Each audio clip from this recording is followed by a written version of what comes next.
Hello, Year 6, it's Miss Jobbins here with Lesson 4 of your art today. I hope you're all well and you've enjoyed Lesson 1, 2 and 3 already. Please remind you, if you haven't done those already, make sure that you've done them. And Lesson 3 onwards have some teaching points. Please make sure that you've kept all of your work together and that if you would like to, we really, really would love to see some uploaded to Dojo. So please continue to do that if you haven't done so already. Now, before we start with Lesson 4 today, we're going to have a quick recap over our previous lesson. In our previous lesson, we looked at the colour wheel and we looked at different colours, tones, shading and tints. Now, to remind us, we know that the colour wheel is made up of a selection of different primary, secondary and tertiary colours. Now, we know our primary colours are yellow, red and blue. They're the key three colours that you find on the colour wheel and that can be mixed by other colours. Then you have our secondary, which are things like orange, purple and green. That's when you mix two primary colours together to create those secondary colours. You then have the tertiary colours where you mix both the primary and secondary colours to create the rest of the colours on the colour wheel. Now, if you can't remember, please can I remind you that you've got all of these videos on the website here to remind you you've got those posters and you've also got some really useful videos and also websites to have a look on if you would like to. Now, I really would recommend those if you want to. They're really, really, really helpful. As well as that, we were going to recap over our tints, shades and tones. So we know that few artists use only pure colours from around the colour wheel. Often artists will use tints, shades and tones when mixing colours. Now, if we remember, if you can, maybe look back on the piece of work that you have, or if you can, pause, have a little think to yourself, and maybe you could write down what is a tint, what is a shade, and what is a tone. I'm going to give you now 30 seconds. I'm going to time it, and when you hear the timer off, I'm going to tell you what it is, but maybe you can have a go yourself. Can you write down what is a tint, what is a shade, and what is a tone? So your time starts in 10, 5, 4, 3, 2, 1. Time is on. Can you think? What is a tint?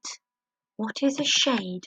What is a tone? I mentioned tint thinking of one of my favourite colours, which is pastel pink. Can you maybe provide us with an example of what you think a tint, shade and tone might be? Can you think maybe, is it good? How do we do it? How do we make it? Maybe you can think about it. You've got 3 seconds, 2, 1, and timer. So we know that a tint is where an artist adds colour to white to create a lighter version of the colour. An example of this is the one that I gave you, which is a tint is pink, because pink is pink is a tint created by adding white to red. Now we know with tinting we add just a little bit of white each time. We know that a shade is where an artist adds black to a colour to darken it down, and we know a tone is where an artist adds grey, which is white and black mixed together to create a colour. You can remember from the previous lesson we had those examples, and you should have done those yourself, which is really, really, really helpful. So today in lesson 4 we're going to explore expressionist styles of art, and our success criteria is by the end of the lesson you can discuss the key features of expressionism. Now yours might be you discuss it with someone in your house, or you could send us a message and we'd love to reply back to you. You're going to be writing it down as well. You can ask questions about painting and describe how it makes you feel. So you could write some of my questions down, ask us maybe via Dojo, or you can maybe find the answers yourself. And then you're going to describe how it makes you feel. And then you can make comparisons between different styles of art. Now we think comparisons is where you look at one idea or one picture to another and you think about how they're different, how they're similar. So today we will be learning about different styles of art called expressionism. What do you think this might mean? Have a think to yourself and maybe down what you think expressionism means. What do you think it could mean in terms of the word expressionism? What kind of art do you think this could be? Have a think and write it down. Now, going along those lines, remember to pause the video when you answer these questions and then please come back to it. What similarities and differences do you notice between these expressionist portraits? Thinking to what do you think expressionism means? Now, expressionism art is all about emotion and meaning rather than reality. Each artist had their own unique way of expressing their emotions, because expressionism art is all about expressing emotions and feelings through artwork. Rather than just drawing a landscape, it's about showing how a person or that artist feels, or that picture might feel if you were to use it. So each artist had their own unique way of expressing their emotions in their art. In order to express emotion, the subjects are often distorted, that means like in different shapes, or exaggerated.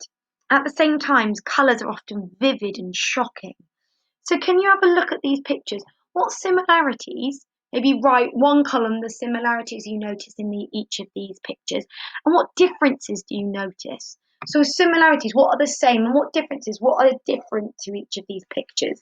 For example, I can see now that each of them have quite like bold, shocking features, quite pointed in some respects and quite large and elongated in others.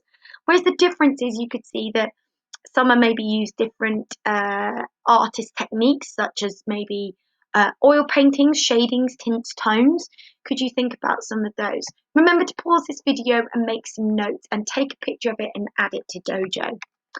Once you've done that, we're going to move on. So in expressionist art, colours are often bright and can be highly intense, as you can see from these previous pictures. A non-naturalistic brushwork is typically free, and paint application tends to be generous and highly textured. So that means like in these pictures here, lots of different overlapping, as we looked at in our last term's artwork, lots of different overlapping shades, tints, tones. Expressionist art tend to be emotional and sometimes mystical. So your first task today is to look at the expressionist painting you've been given, so this one here, and stick it in the centre of your page. Make notes around it about the following: anything interesting you notice, questions it makes you want to ask, and how it makes you feel. So looking at this picture here, can you write down things you notice about it? Any questions that popped ahead? For example, why has the artist chosen maybe to use, is this a hand for starters? I think it could be. Why has the artist chosen to put the hand there? Is it because the person is thinking about something? Are they reflecting on something? Why have they chosen these colours? Why have they chosen to use maybe the greens and the yellows and the oranges and the whites and the reds to represent the face, whereas the clothes are kind of natural, old type clothes? Why have they chosen those types of pictures?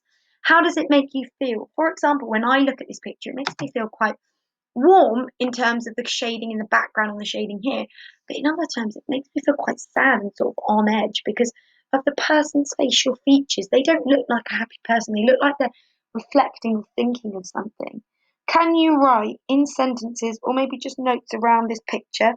Or maybe you'd like to draw it yourself and then have a go yourself. Have a think. How does it make you feel? What questions come to mind? And what interesting things do you notice? Once you've done that, remembering to pause the video, can you now move on to task 2, which it asks you to create your own expressionist style portrait of Polly Ho Yen using oil pastels. Now, if you do not have oil pastels at home, please use any artist or art resources you may have, like coloured pencils, perhaps some coloured pens, maybe some paint or watercolour paint, whatever you've got at home. We'd like you to experiment with those bright, intense colours. Apply your paint freely and generously. That means don't hold back. And build up layers of texture, as you can see like here. Build up those layers of texture on your page. Make sure you've got backgrounds and trusting, exciting elements. We'd like you to focus particularly on the eyes and try to show emotion through the picture. They could be big, they could be small, they could be different sizes. Really think about it. You also need to think about the features of the face. Do not need to be in proportion. Try making different features larger and smaller. Think back to these ones. Perhaps you'd like to think of Picasso, that's this famous artist here. Or you might want to have a look at Edvard Munch, which is called The Screen. Have a look at those and really, really think about different ones. Think about, you've also got people like Max Beckmann or James Ensor or people like Franz Marc or Egon Schiele, which is Scheile, I think. They produce really incredible pieces of expressionist artwork that you could take note from. Also think about like emphasis. So you can have a nose bigger than the other, an eye bigger than the other, an ear. Why have you chosen that? Really think about the different styles. Here's your picture of Polly Ho Yen.